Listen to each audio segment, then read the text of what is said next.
Get started on our vocabulary lesson 3, words parts, word parts video. Word parts. Words have different parts, and we're going to talk a little bit about that before we dive into the definitions and the words that we're going to have this week.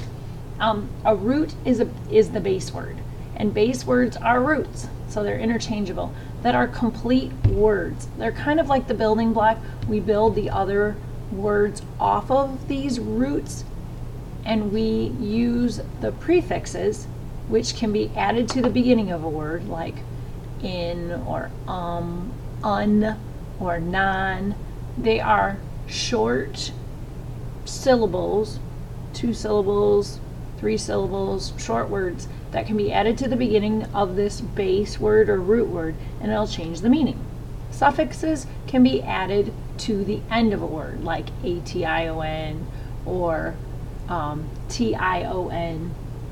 And like I said, base word is the building block. It's the word that can stand by itself and is a complete word. And then we use prefixes and suffixes, and we add the prefixes to the beginning. Suffixes are added to the end of the word, and they change the meaning of the word. All right. Our first word is provide. It's a verb. It means to supply or make preparations. Okay, so it's something that we do. And I just put a cute picture. It said, I never make plans that far ahead. All right. Our second word is providence, and it's a noun. It's a power that looks ahead and watches out for us. So like a ruling power. It could be, for example, like for some people that are religious, it could be God looks out for them. Okay, and I put this example is Colombia in crisis, and you can see the fires in the background. Okay, our next word is visible, number 3. It means, it's an adjective, so that's a describing word. It describes nouns, pronouns, and it means to be able to be seen. So he is visible with that bright shirt on. Okay, and I just put a picture of an eyeball because you see, right? You have vision, which relates to visible, and I put the magnifying glass, you can see the clouds. All right, our next word is auditory, and it's another adjective. It's a describing word again. Describes nouns and pronouns. It means to anything relating to your hearing. So if you are an auditory learner, that's describing what type of learner you are, and it means that you hear things and are able to learn without necessarily having to see them. And I put a little picture of a baby with the headphones. Our next word is auditorium, and it's a noun. It's a building for public gatherings. We have our auditorium where we meet for assemblies or concerts or plays or musicals. And the picture that I put was of a group of people looking at this video. Okay. Inaudible is number 6. It's an adjective. It's another describing word. Okay, describes nouns and pronouns. It means unable to be heard. So if you're, like in the picture, if your grandparent or father, mother, or somebody you know has a hearing aid, they're inaudible, right, without that hearing aid. They cannot hear without having that device. It's inaudible to be able to listen to you without the hearing aid. They are inaudible. I'm sorry. Okay. That one's kind of a tricky one to use in a sentence. So if you need some help with that one, come see me and we'll work on it together. Our next word is consent. It's a verb. To give permission for something to happen. Your parents have to consent for you to be able to go to the movies or a football game.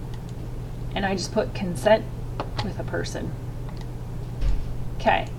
Dissent is kind of the opposite. It means express opinions that are different from previously expressed.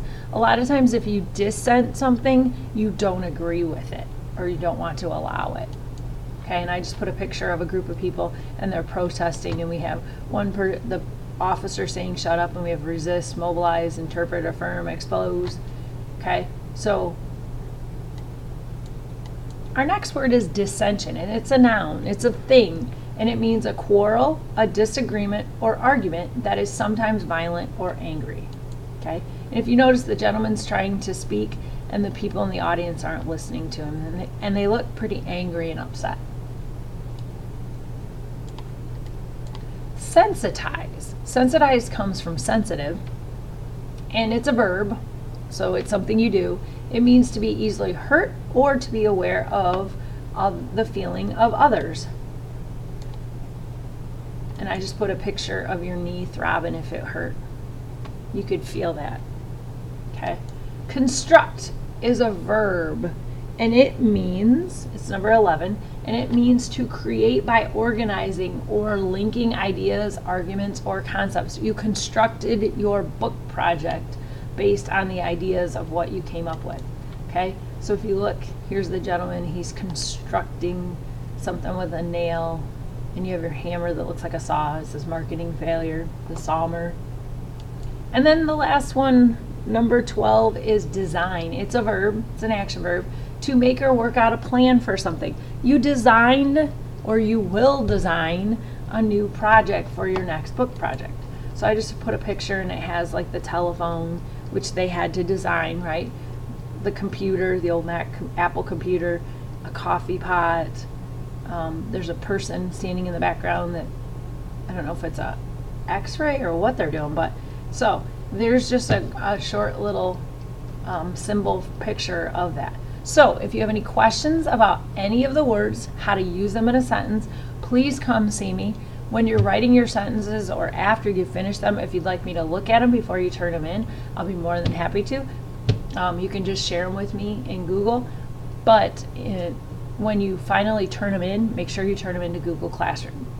All right, so this is vocabulary lesson 3, words and meanings. And we talked about word parts. And just as a refresher, words have parts. You have a root or a base word, a prefix, and a suffix.